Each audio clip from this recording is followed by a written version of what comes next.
जय भोलेनाथ की 16 सोमवार व्रत कथा। मृत्यु लोक में भ्रमण करने की इच्छा करके एक समय श्री भूतनाथ भगवान महादेव जी माता पार्वती जी के साथ पधारे। वहां भ्रमण करते करते अमरावती नाम की अति रमणीक नगरी में पहुंचे। अमरावती नगरी अमरापुरी के सदृश सब प्रकार के सुखों से परिपूर्ण थी। उसमें वहां के राजा का बनाया हुआ अति रमणीक शिवजी का मंदिर था। उसी में भगवान शंकर भगवती पार्वती जी के साथ निवास करने लगे। एक दिन माता पार्वती जी ने प्राणपति को प्रसन्न देख मनोविनोद करने की इच्छा से बोली, हे महाराज, आज तो हम और तुम दोनों चौसर खेलते हैं। शिव जी ने प्राण प्रिया की बात को मान लिया और चौसर खेलने लगे। उसी समय इस मंदिर का पुजारी ब्राह्मण मंदिर में पूजा करने आया। माता जी ने ब्राह्मण से प्रश्न किया कि पुजारी जी बताओ, इस बाजी में कौन जीतेगा और कौन हारेगा। ब्राह्मण बिना विचार किए शीघ्र बोल उठा कि महादेव जी की जीत होगी और आपकी हार होगी। थोड़ी देर बाद बाजी समाप्त हुई और पार्वती जी की विजय हुई। अब तो पार्वती जी ने ब्राह्मण को झूठ बोलने के अपराध के कारण श्राप देने की उद्यत हुई। तब महादेव जी ने पार्वती जी को बहुत समझाया भी, परंतु उन्होंने ब्राह्मण को कोढ़ी होने का श्राप दे ही दिया। कुछ समय पार्वती जी के श्राप वश पुजारी के शरीर से कोढ़ पैदा हो गया और इस पुजारी अनेक प्रकार को दुखी रहने लगा। इस तरह से कष्ट भोगते हुए जब बहुत दिन हो गए तो देवलोक की अप्सराएं शिवजी की पूजा करने उसी मंदिर में पधारी और पुजारी को कोढ़ से कष्ट में देखकर बड़े दया भाव से उसके रोग होने का कारण पूछा। पुजारी ने निसंकोच सब बातें कह दी। वे अप्सराएं बोली, हे पुजारी, अब तुम अधिक दिन दुखी नहीं रहोगे। भगवान शिवजी तुम्हारे कष्ट को दूर कर देंगे। तुम व्रतों में से श्रेष्ठ व्रत 16 सोमवार का व्रत भक्ति भाव से किया करो। पुजारी जी ने अप्सराओं को हाथ जोड़कर विनम्र भाव से 16 सोमवार की व्रत विधि पूछने लगी। अप्सराएं बोली कि जिस दिन सोमवार को उस दिन भक्ति के साथ व्रत करें।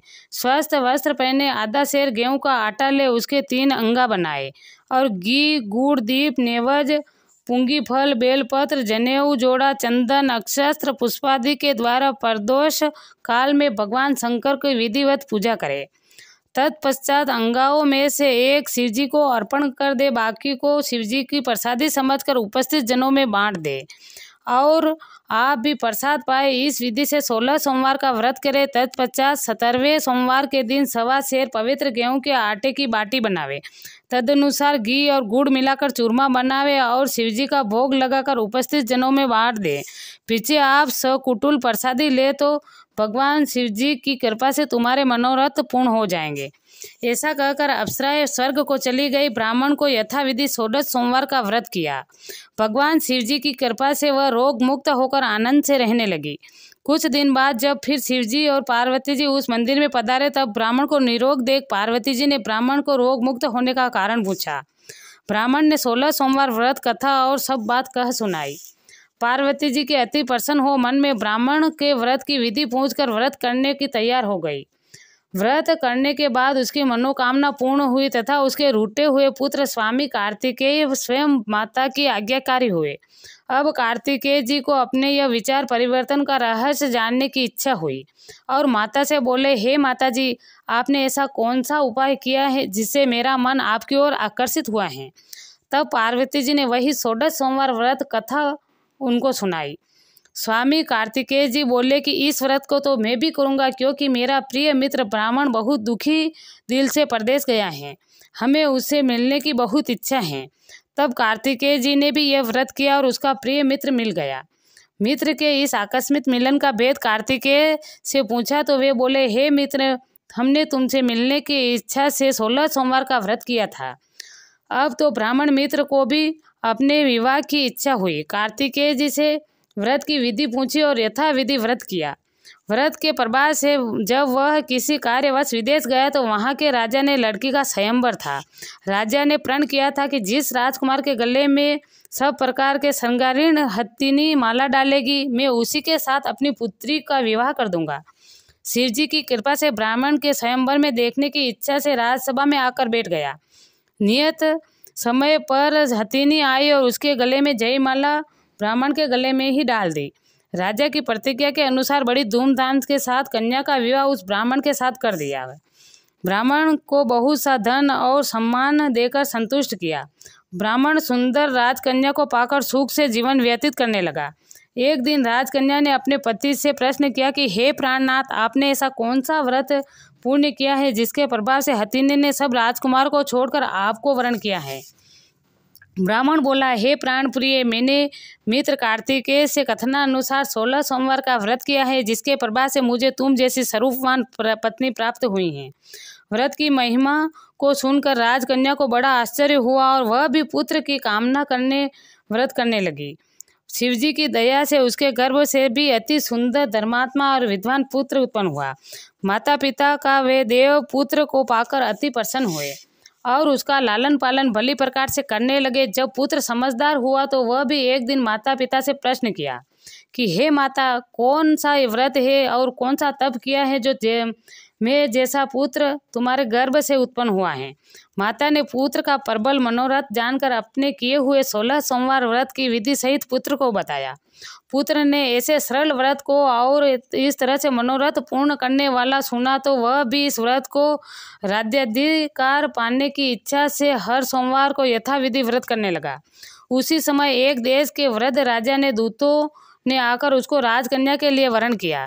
राजा ने अपनी पुत्री का विवाह ऐसे सर्वगुण संपन्न ब्राह्मण युवक के साथ करके बड़ा सुख प्राप्त किया। वृद्ध राजा ने दिवंगत हो जाने से यही ब्राह्मण बालक गद्दी पर बैठ गया, क्योंकि दिवंगत राजा के कोई पुत्र नहीं था। राज्य का उत्तराधिकार होकर भी ब्राह्मण पुत्र अपने 16 सोमवार व्रत करता ही रहा। जब 17वां सोमवार आया तो विप्र पुत्र ने अपनी प्रियतमा से व्रत पूजन सामग्री लेकर शिव पूजा के लिए शिवालय आने को कहा, परंतु प्रियतमा ने उसकी आज्ञा की परवाह न की। दास दासियों द्वारा सब सामग्रियां शिवालय भिजवा दी और आप नहीं गई। तब राजा ने शिवजी का पूजन समाप्त किया। तब एक आकाशवाणी राजा के प्रति हुई।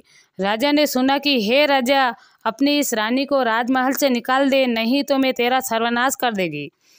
आकाशवाणी को सुनकर राजा को आश्चर्य का ठिकाना नहीं रहा और तत्काल वह मंत्रणागृह में आकर सभासदों से बुलाकर पूछने लगा कि हे मंत्रियों, मुझे आज शिवजी की वाणी हुई है कि राजा तू अपनी रानी को निकाल दे, नहीं तो तेरा सर्वनाश हो जाएगा। राजसभा के मंत्री आदि सब बड़े विस्मय और दुख में डूब गए, क्योंकि जिस कन्या के कारण राज मिला है राजा उसी को निकालने का जाल रच रहा है।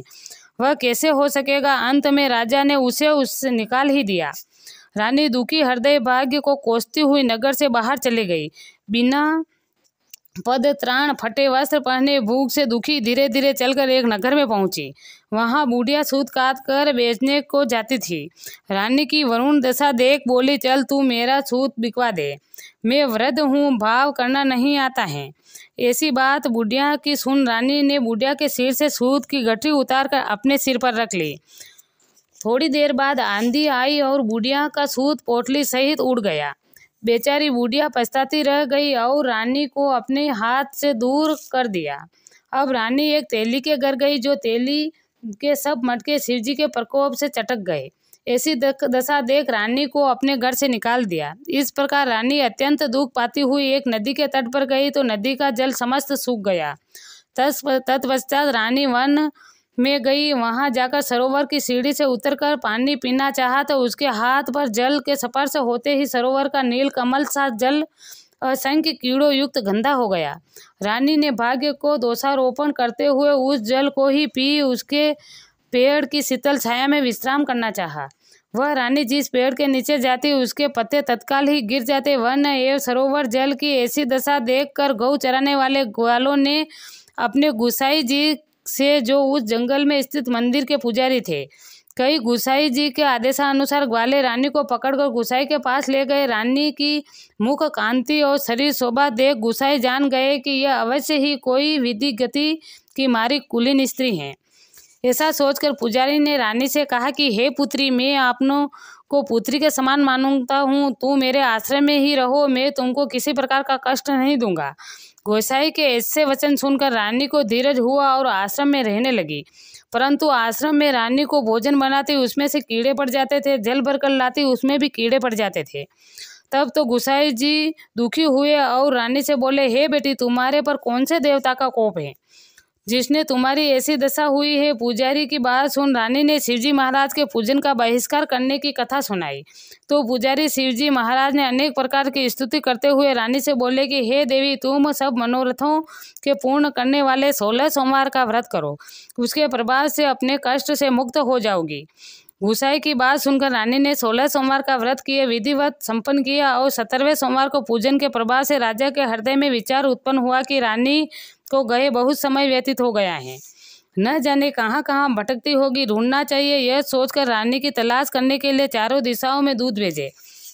वे दूत रानी को खोजते हुए पुजारी के आश्रम में पहुंचे। वहां रानी को पाकर पुजारी को रानी से मांगने लगे, परंतु पुजारी ने मना कर दिया। तब दूत चुपचाप लौट और महाराज के सम्मुख रानी का पता बतलाया।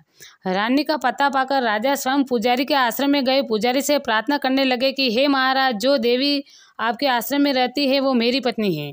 शिवजी के कोप से मैंने इसको त्याग दिया था, अब इसने शिवजी का प्रकोप शांत हो गया है, इसलिए मैं इसे लेने आया हूँ। आप इनको मेरे साथ में आने की आज्ञा दीजिए। गुसाई ने राजा के वचन को सत्य मानकर रानी के साथ राजा को भेज दिया। गुसाई की आज्ञा पाकर रानी प्रसन्न होकर राजा के साथ महल में आई। नगर में अनेक प्रकार के बधावे बजने लगे। नगर वासियों ने नगर के द्वार पर तोरण बंधवा कर विविध विधि सजाया। घर घर में मंगल गान होने लगे। पंडितों ने विविध वेद मंत्रों का उच्चारण करके अपनी राजरानी का स्वागत किया। ऐसी अवस्था में रानी को पुनः अपनी राजधानी में प्रवेश किया। महाराज ने अनेक तरह के ब्राह्मणों को दानादि देकर संतुष्ट किया। याचकों को धन धान्य दिया। नगरी में स्थान स्थान पर सदा व्रत खुलवाए, जहाँ भूखे लोगों को भोजन मिलता था। इस प्रकार से राजा की कृपा का पात्र हो राजधानी में रानी के साथ अनेक तरह के सुखों का भोग करने के पश्चात शिवपुरी पधारे। ऐसे ही जो मनुष्य मनसा वाचा कर्मणा द्वारा भक्ति सहित 16 सोमवार का व्रत पूजन इत्यादि विधिवत करता है, वह इस लोक में समस्त सुखों को भोग कर अंत में शिवपुरी को प्राप्त होता है। यह व्रत सब मनोरथ को पूर्ण करने वाला है। जय भोलेनाथ की।